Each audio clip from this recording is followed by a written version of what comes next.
In a land as remote as it is beautiful, soaked by drenching rains and walled in by soaring mountains, a team of engineers faced an almost impossible challenge. To dig a 6-mile-long tunnel through some of the toughest rock on Earth. The environment's tough, the location's tough, but the men are tough.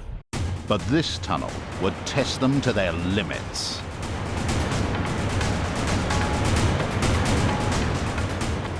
Over 3 decades, men hacked at these mountains with dynamite and steel. Even a gigantic drill like the one that tunneled beneath the English Channel faced defeat.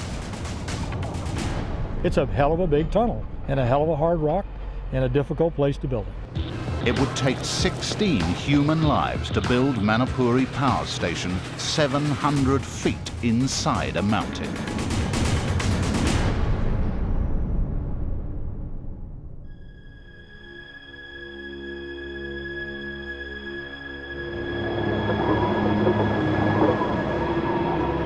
Century explorers talked of a place so desolate and rain-drenched that they didn't dare venture into it. It lay deep in the South Pacific, isolated by thousands of miles of ocean in the islands of New Zealand. The southernmost corner of these remote islands is mountainous and punctured by fiords. The area now known as Fiordland remains one of the most isolated places on Earth. And the wettest. Rainfall here is not measured in inches per year, it's measured in feet. More than 15 feet of rain each year. This is one of the toughest environments to build anything, let alone a massive power station. But over a 40-year period, an engineering marvel has been created in the heart of this vast wilderness. A powerhouse the size of a cathedral has been carved from solid rock. Water driving the giant turbines will soon rush through a 6-mile-long tunnel cut through the very heart of the mountains. It was a simple plan, but nothing about this project was straightforward. Fiordland proved the most difficult and unforgiving of environments. A true test of the resolve and ability of those who dare to challenge its remoteness. As long ago as 1904, engineers had spied vast energy potential in the isolated lake known as Manapouri. Its rain-soaked climate means there is more water flowing out of this lake than from any other lake in New Zealand. And only a narrow range of mountains separate it from the coast. If Manapouri's plentiful water could be channeled through the mountains, the drop of 580 feet could drive a giant electricity generating plant. For over half a century, the sheer scale of the project stymied the engineers' dreams. But after World War II, the New Zealand government saw a way to transform Fiordland's water into molten metal.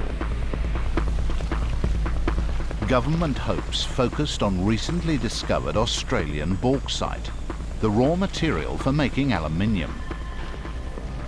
To smelt aluminium needs huge amounts of electricity. If the government could find the electricity, the smelter builders would be lured south. The planned Manapouri Power Station was by far the most ambitious civil engineering project undertaken in New Zealand. Top tunnellers came from all over the world. In all, over 1,000 men. They're Italian mostly, then Germans, then comes Spanish, Yugoslavian, Polish, and Czechoslovakians. With no roads into the area, most of the tunnellers would have to live on a converted passenger liner moored in the fjord and many miles from the nearest town. Here they would form a tiny community, cut off from the outside world and living by their own rules. they had to come in here and sign a 12-month contract. And if they served their 12 months, they got their fare, paid into the country and paid back out again. But they were proud men because they were drillers. But none of the drillers imagined just how difficult this job was going to be. The effects that 200 inches of rainfall, 5 yards of water, would have deep inside the mountain hadn't been factored into the project planning. It was just, it was terrible. I mean, the water was just coming in, just like the river, just like flowing down a river. It was, you had to work in all those conditions. Gushing in through every crack and crevice, the water would drive many home, long before their contract ran out.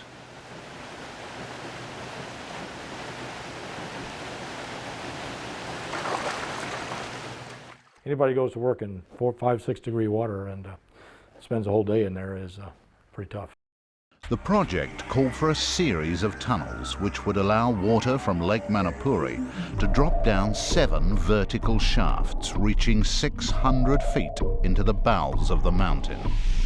It would need a spiral access tunnel 4 miles long, winding down to a huge underground powerhouse from which the water would be channeled through a tunnel to the coast. The underground powerhouse had to be 330 feet long, over 50 feet wide, and 100 feet high. The main turbines would reach to 700 feet beneath the surface and over 40 feet below sea level. The temporary construction camp will be the only significant part of the project showing above ground. There will be no large-scale tunneling equipment.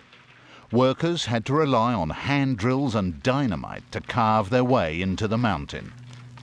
It took 2 years just to tunnel deep enough to blast the main powerhouse from the mountain's heart. At every turn, almost continuous rain dogged the project.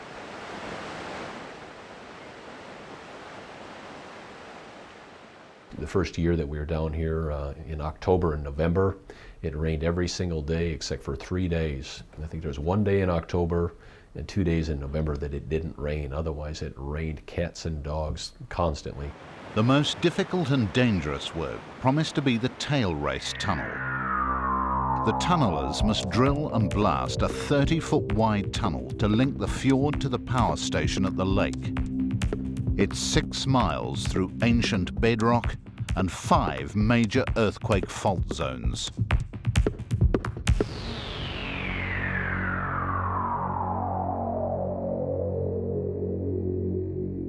While the tunnellers go under the mountains, on the outside, another construction crew is blasting its way over the top.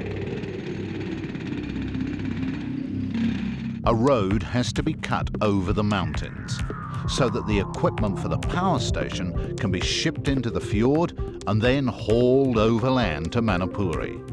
It means taking the road over Wilmot Pass 2,200 feet up in the heart of the mountains. Road building in Fiordland's relentless rain was like a nightmare.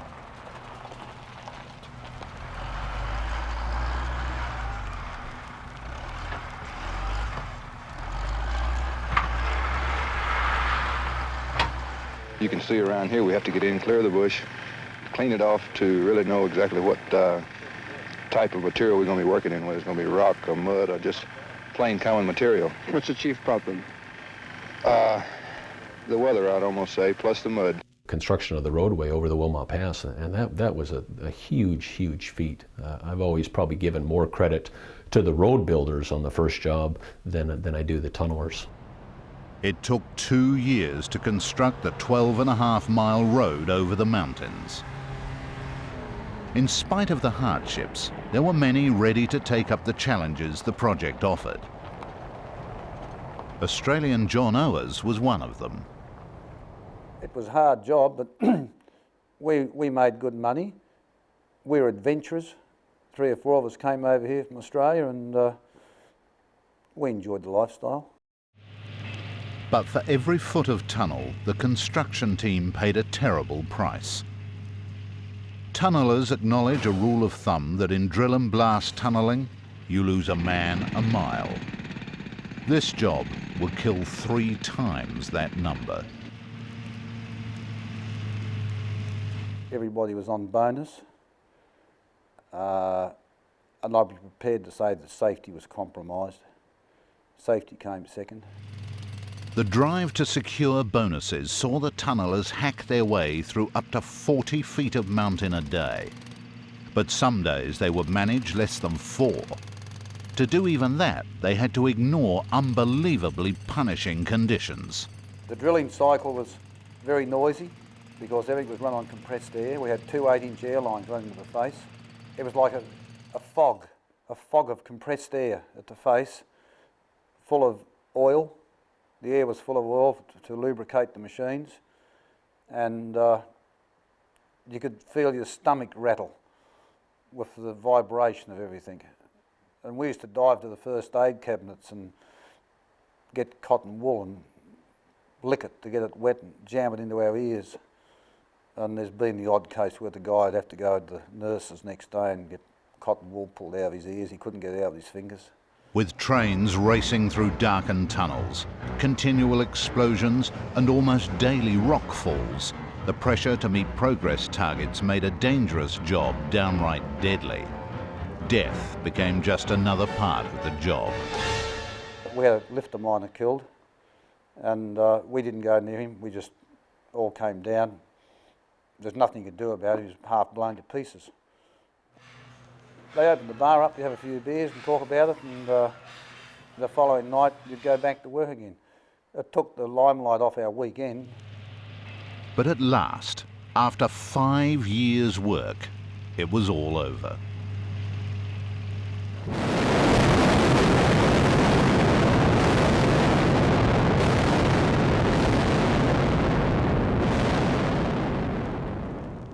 It's a marvelous achievement to drive a tunnel 6 miles long through the mountains like that, and knowing the conditions inside the tunnel, the rotten rock, it was absolutely marvelous, really. The Manapouri Power Project was far tougher than anyone expected. It ran millions of dollars over budget, took a year longer than intended, and cost 16 men their lives. But by 1969, it seemed man had won this battle with nature. Then, even as the work seemed on the brink of success, a new challenge emerged. Around the country, people took to the streets calling for the work to be stopped. Why are you taking part in this march? Well, the simple reason I think that the Manapouri setup is quite wrong, and I wouldn't like to face my children in the future and say that I haven't done anything to prevent this happening. Fiordland had been a national park since 1952. The region's rain-drenched isolation has kept it a pristine haven teeming with exceptional life. The flood of water flowing off Fiordland's mountains creates a murky layer on the sea's surface. The murkiness fools rare corals into growing at much shallower depths than usual. These are just some of many ancient and rare life forms within the park. But the power project's design involved flooding part of the park to make more water available. Opposition to the plan sparked a petition signed by 1 in every 10 New Zealanders. It aroused such passions that in 1972 it brought down the government and ensured any future development would face even greater obstacles. And before the dust had settled on that debate, it became clear that the massive underground masterpiece had a fatal flaw. The hydroelectric plant could not run at full capacity. The crucial supply of electricity to the newly completed aluminium smelter was under threat. The problem only became evident with the completion of the last 3 machines in the early 70s, that really the back pressure, when we started to open the gates and allow additional water through the turbines to meet its design capacity, we found the back pressure was building up, and that back pressure caused not only back pressure on the machines, but also shifted water up the surge chamber. With the first 4 turbines in operation, the water driving the power station flows easily away down the tail race tunnel. But with the remaining 3 turbines turned on, the level in the surge chamber rises dangerously, threatening to overflow and pour down the access tunnel until it floods the power plant itself.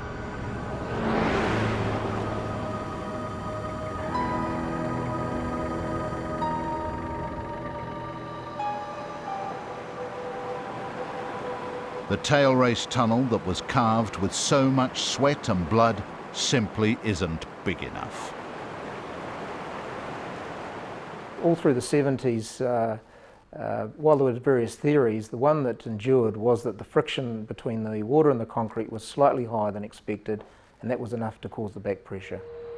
The obvious solution was to widen the tail race tunnel, but that idea had serious drawbacks. The major drawback is the shutdown that would be required of the power station while this was done. It would take some years to do, was just not cost efficient. There had to be another alternative, but for 20 years nobody could find one. Finally, engineers hit on a bold solution.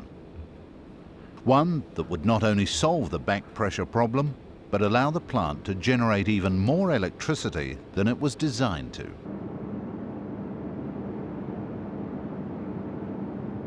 They proposed digging a second tail race tunnel parallel to the first, so that the water could flow away more readily. Most of the work could be done while the power station was still operating.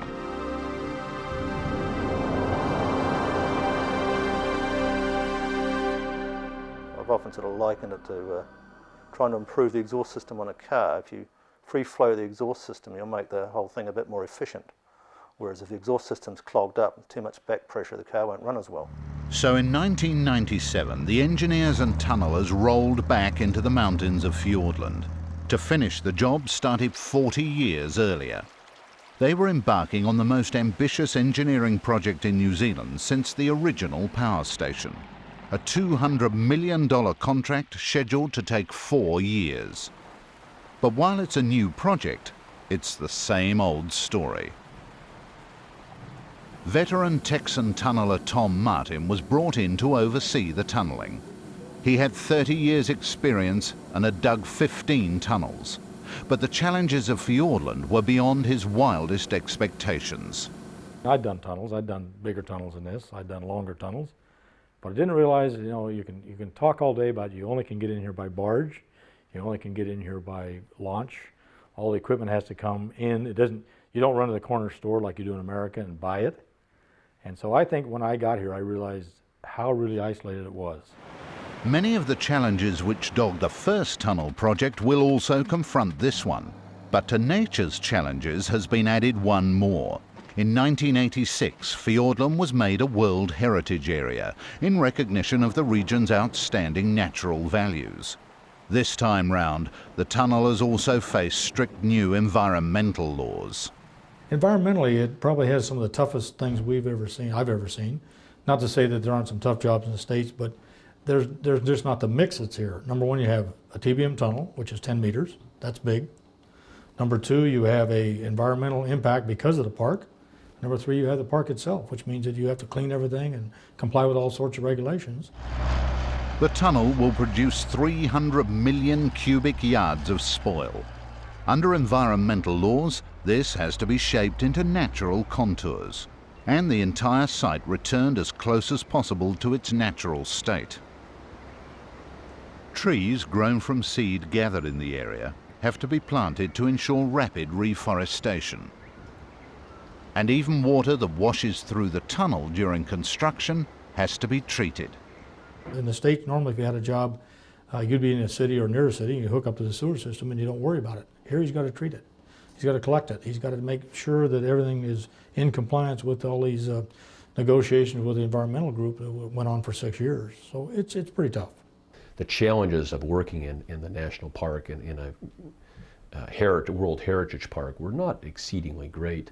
I guess they were managed properly, but the difficulties, the logistical difficulties of working in the Fjordland area, where everything's got to come in by boat, whether it come across the lake or come in by sea or come in by helicopter. I mean, it's difficult.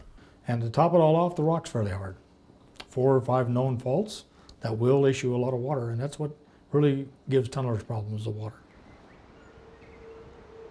But this time, instead of men with hand drills risking life and limb in the depths of the earth, the tunnelers will have a new weapon, custom designed for the job in the United States and Switzerland, and shipped out in pieces. The state-of-the-art tunnel boring machine will take a month to assemble.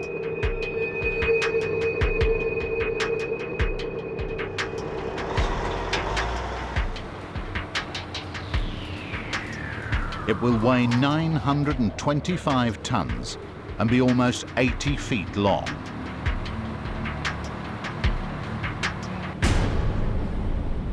A similar machine was used to dig Europe's cross-channel tunnel. Except this one is even bigger. It's the most powerful hard rock boring machine ever built. It's about to be matched against Manapouri's ancient rock.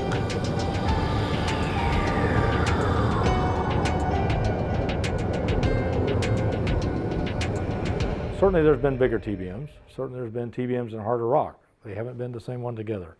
I think this TBM was on the cutting edge for hardness of rock and size. It's already been a year since the project started, but at long last the second tunnel is on its way.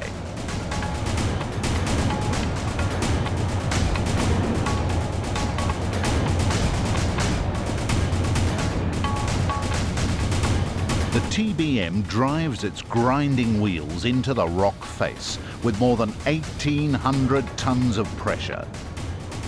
Hydraulically powered blocks grip the sides of the tunnel as the machine cuts, retracting every 3 feet so that the giant machine can creep forward relentlessly. It's a far cry from the hardships faced by the first tunnelers here.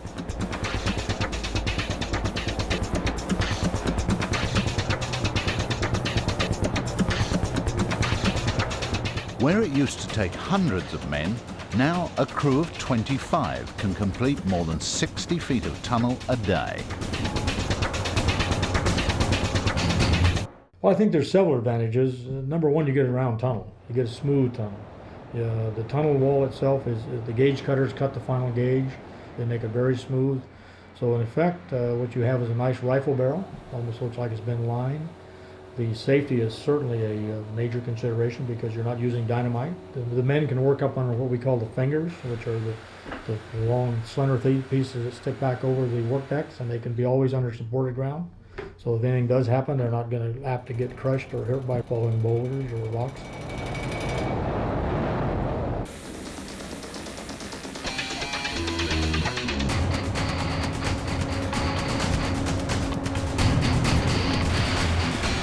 Even the hydraulic drills, which cut holes for rock bolts to strengthen the roof, are driven directly by the TBM.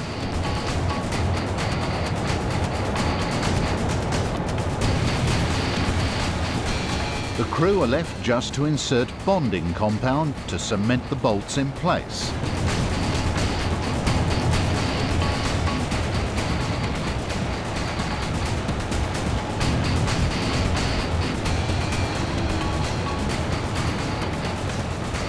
The TBM has turned the back-breaking work of tunnelling into a factory job. But not for long.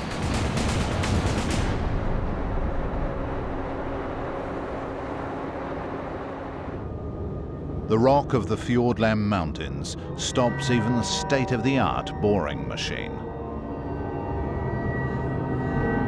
A TBM may have dug the Channel Tunnel, but it can't dig this. Fiordland's rock is just too hard.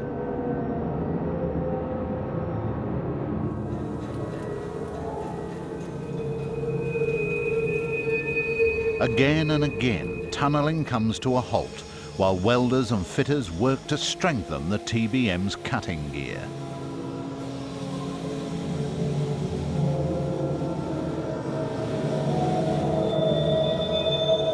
TBMs are most commonly used to tunnel through relatively young rocks, such as seabed sediment or limestone. Seldom do they face such deep and long-buried rock as here in the heart of the Fiordland Mountains.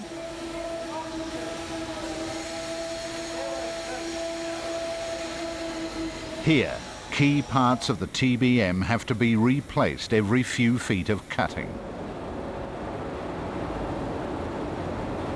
The geologist on the site tells me we're seeing rock come out of the tunnel that hasn't seen daylight for probably 13 million years or better. So it's quite interesting. And it's a hard rock TBM, there's no doubt about it. It will cut the rock, but it won't do what everybody thinks it'll do, like in limestone in Chicago. And we'd do 1.8, 2 metres an hour sometimes, 30 metres a day, 28, 32 metres a day. But then you'd strike these hard bands of diorite and the machine would stop dead. We'd push that hard that we'd mushroom our cutters against the rock. The continual stoppages will add 55 days to the project.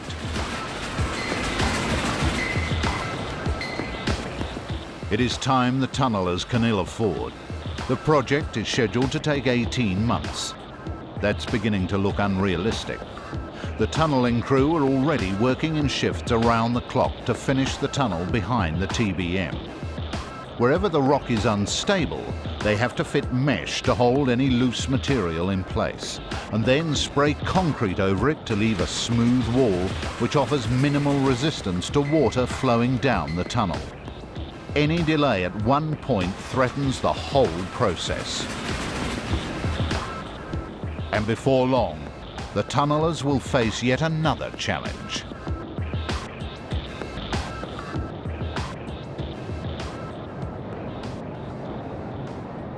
They have fine-tuned the TBM to cut super hard rock.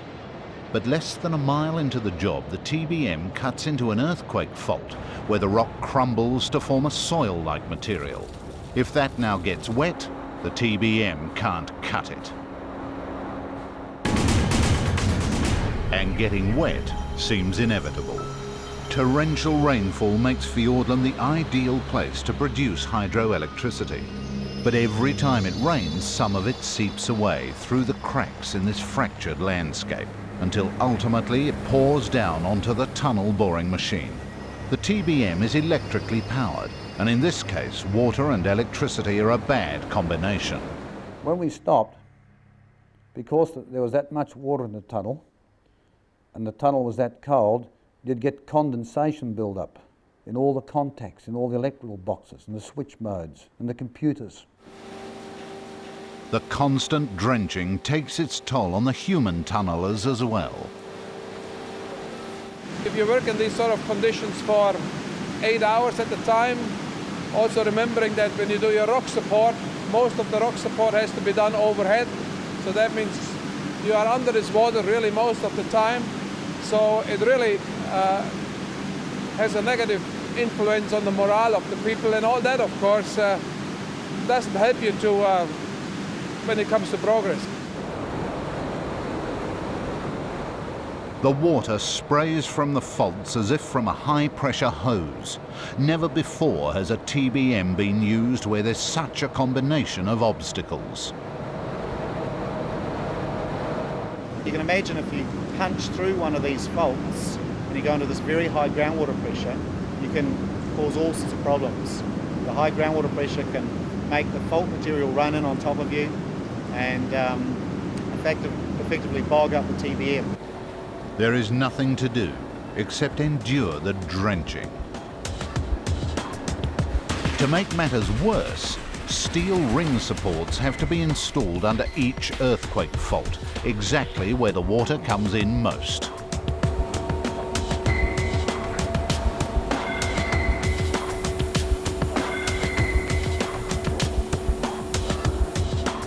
The faulting and the water makes these areas prime candidates for collapse. Everywhere the tunnel goes through an earthquake fault, it will need to be ringed with steel girders, and then enclosed in reinforced concrete. This is almost a separate project in its own right. Outside, a construction crew worked to assemble a giant pipe designed to fit exactly inside the steel girders fitted into the tunnel. The pipe section is over 14 yards long, weighs 103 tons, and will take 3 months to assemble. It's a lot to do for a simple job. Propelling itself along on rails, the huge cylinder moves into position under an earthquake fault. This is the formwork for the solid concrete shell that will encircle the tunnel wherever it passes through a fault.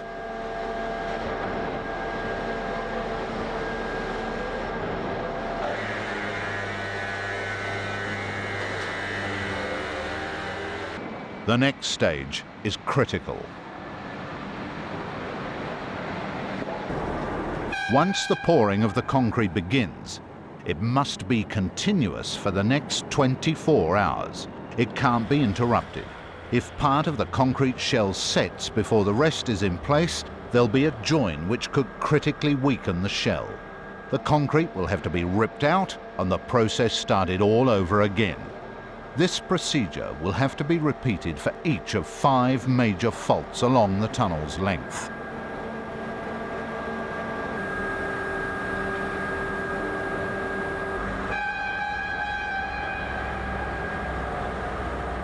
Outside, a separate team is grappling with another of Fiordland's quirks.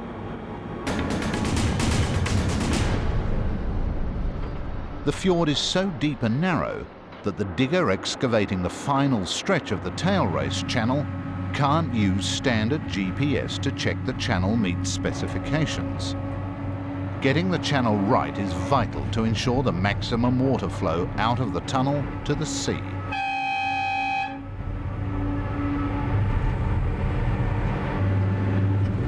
The work is designed to be checked by GPS, but the narrowness of the fjord makes this one of the few places on Earth that satellites can't reach. Without access to a satellite, GPS doesn't work. They'll have to trust their own measurements.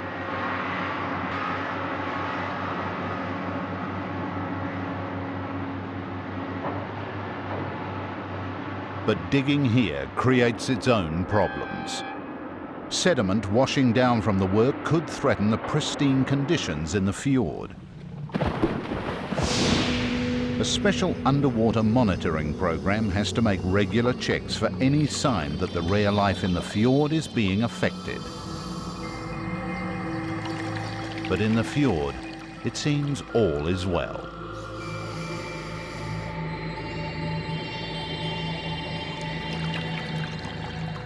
At the same time, another critical phase has begun at the other end of the tunnel. As the TBM burrows in from the coast, a team is on its way to meet it from the original access tunnel.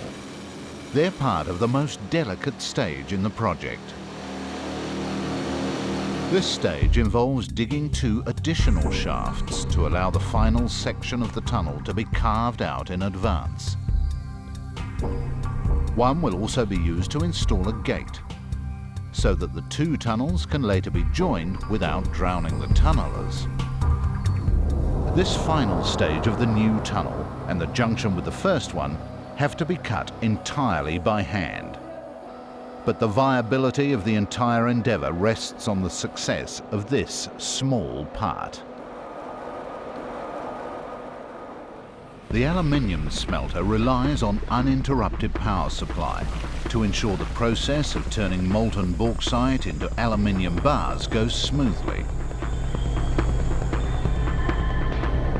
Any unexpected power cuts could see molten metal solidifying in the pots, spelling disaster for the smelter. Alternative power supplies can be found for up to 21 days. A shutdown going beyond that time will invoke penalty clauses in the contract and make the entire project commercially unviable. Success or failure now rests on the timing of a bold plan. The power station will be shut down. Divers will enter the original tunnel and install a plug or temporary bulkhead, enabling the water to be pumped from the top end of the tail race. The junction of the old and new tunnels can then be excavated. Finally, the tunnellers will install control gates in the new tunnel, so that the power station can resume operation while the new tunnel is completed. The plan requires every step to go with clockwork precision, and the clock is ticking. There's no room for the delays that have plagued the rest of the project.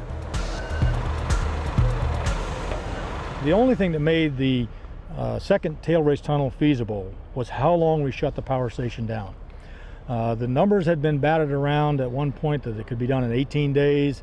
It was decided to give a 3-day window to that in case of contingency, if you will, and allow it to be up to 21 days. But anything beyond that, there was some serious concern about the stability of the grid, about getting the power to TY, and these things really made a lot of people nervous. Nobody has ever attempted anything quite like this before. Engineers have developed a temporary bulkhead built in 4 sections buoyant enough to float. Divers have to maneuver them out into the main tail race tunnel and then assemble them in place underwater. It will be like completing a giant jigsaw puzzle in the depths of the mountain. This is the key to the entire project. If this stage fails, everything else has been for nothing. The task requires 18 specialist divers. The 4 sections of the bulkhead range in weight from 9 tons to nearly 12.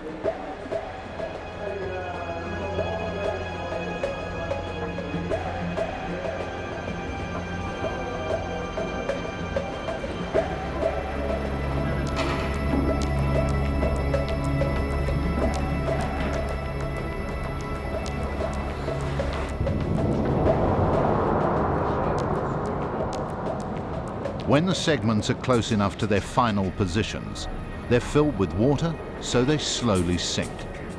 Positioning has to be precise.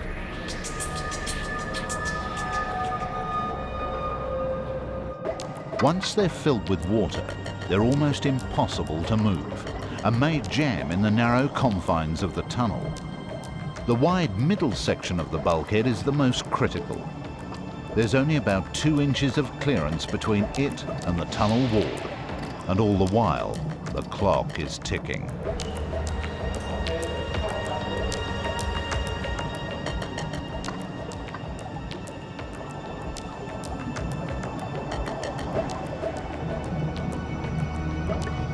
It'll take 13 hours to get all 4 segments in place and securely bolted to the tunnel wall.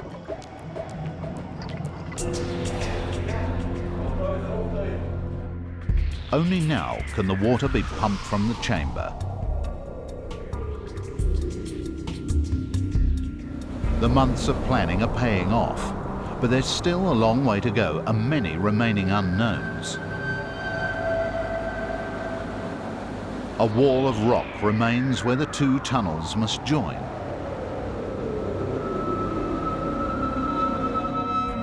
With the water out of the way, that rock can now be removed. But despite the looming deadline, there's no way to get large-scale machinery in here. This stage of the project has to be done the old way.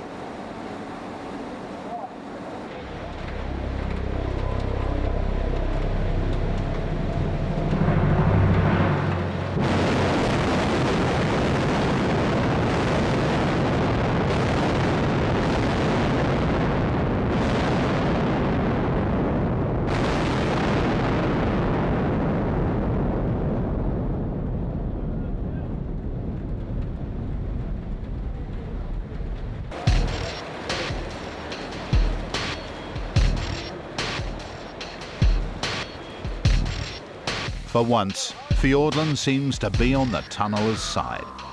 The rock here has proven softer than expected. For the meantime, at least, the work is actually ahead of schedule, and everything is going according to plan. But even though the tunnel junction is in place, there's a long way to go before it's ready for water. Teams now work around the clock to concrete the new chamber and clear it for use. Scaffolding, power facilities, stray rock outcrops, protruding steel. Everything has to be removed.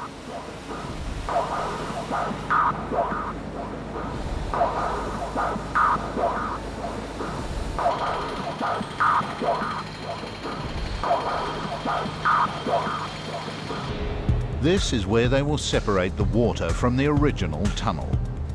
The success of the project relies on the flow of water here being unhindered to ensure there's the minimum of back pressure to threaten the powerhouse.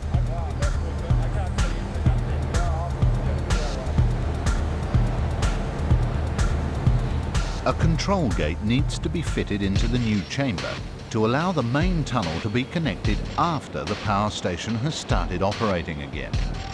The temporary bulkhead and the control gate both in place, everything is ready for the water to be turned back on, amazingly with days to spare.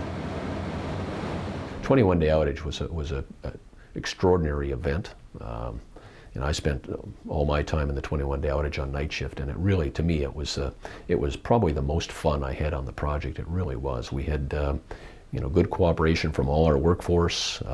We had contingencies built in everything we did. He planned it very well. He planned almost every bolt that he had to put in, the timing of it, the location of it. And once that started, once there was a excellent preparation and planning, excellent equipment selection, and once it started, it just seemed to get better. Everything had worked excellent. The bulkhead had worked, the divers had worked, the drill and blast things had worked. The tunnel wasn't quite as far again as through there as we thought. It was about a couple meters shorter. The rock was better. There wasn't any water in there. And it just was a triumph, I think, of people and the contractor and the owner working together. All that remains now is to wait for the TBM cutting the main tunnel and hope that it's on target to link up with the tunnel junction. Finally, the years of frustration and worry are about to come to an end.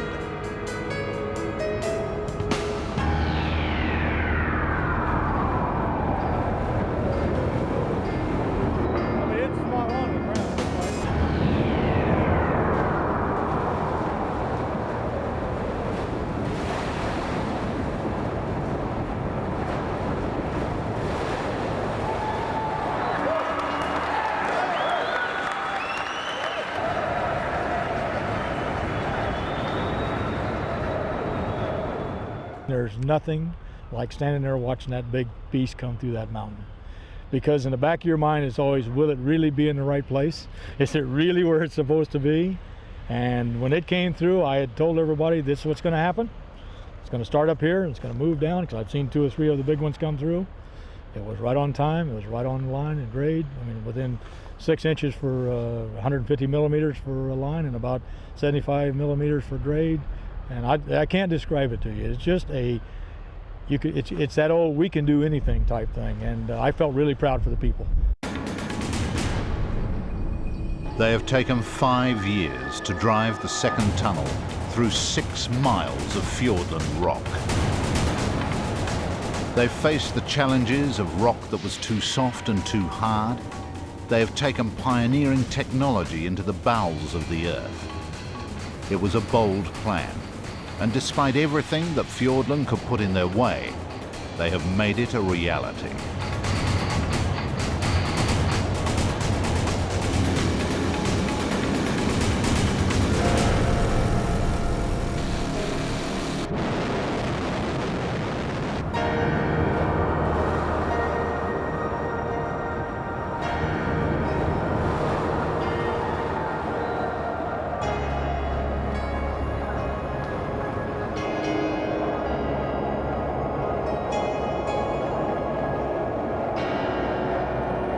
The TBM's 68 cutting wheels have had to be replaced every 6 feet of the way.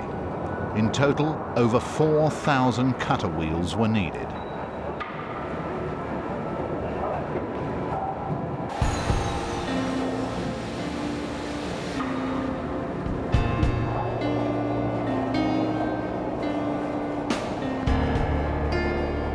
More than an hour after the first breakthrough, the connection is finally wide enough to allow the tunnellers to meet. The first person to complete the journey from tunnel's end to tunnel's end is a man who worked on the original Manapouri tunnel. Ian Abbott is now fighting terminal cancer and only months away from death. This triumph will be his last. For 3 years, these men have battled the same obstacles at opposite ends of the project. Now, for the first time, they can meet.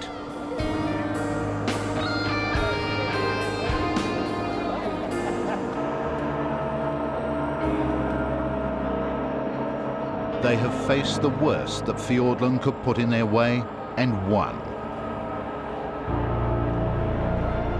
This is a meeting they will not forget.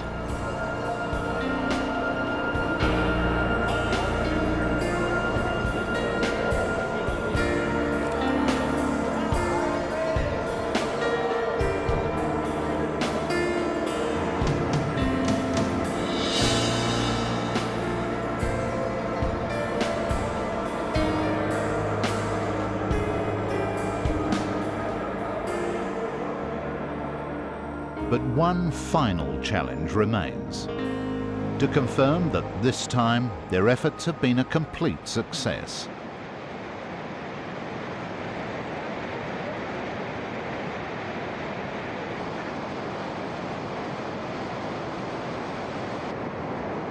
If the tunnel they have carved through the mountain does its job, the water should flow easily down both tunnels, even when all turbines are operating.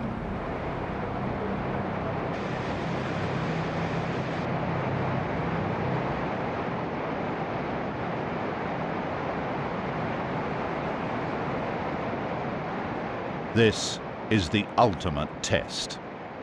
The initial filling has to be done gradually to balance the pressure of water so that the control gates can be lifted. For Project Director Tom Martin, this is the long-awaited moment of truth. Here at the fjord, at least, everything is according to plan.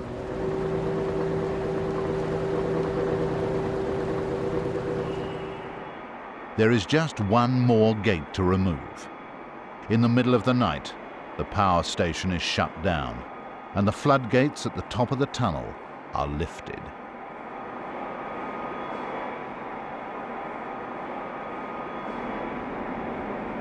The tunnel business is a piece of cake. For Tom Martin, the toughest tunnel is finally done.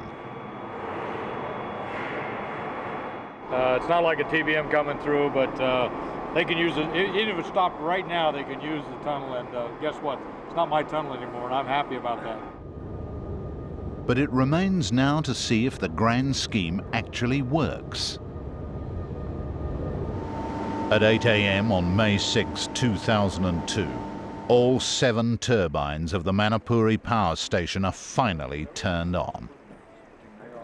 At the tunnel outlet, the water enters the fjord as a gentle ripple. The force of the waters driving the turbines has been absorbed by an uphill gradient in the final stages of the 6-mile tunnel. For over 40 years, men have battled the elements here. It seemed at times as if the elements might win. Carving the second Manapouri tunnel has taken a year longer than expected, and the contractors have lost millions of dollars. But the limits of tunnel boring technology have been pushed to new extremes. Based on the lessons learned here, Swiss engineers have already launched 2 major hard rock projects in Europe. But for now, the mountains and wilderness of New Zealand's Fiordland can be left again to the mists and the rain.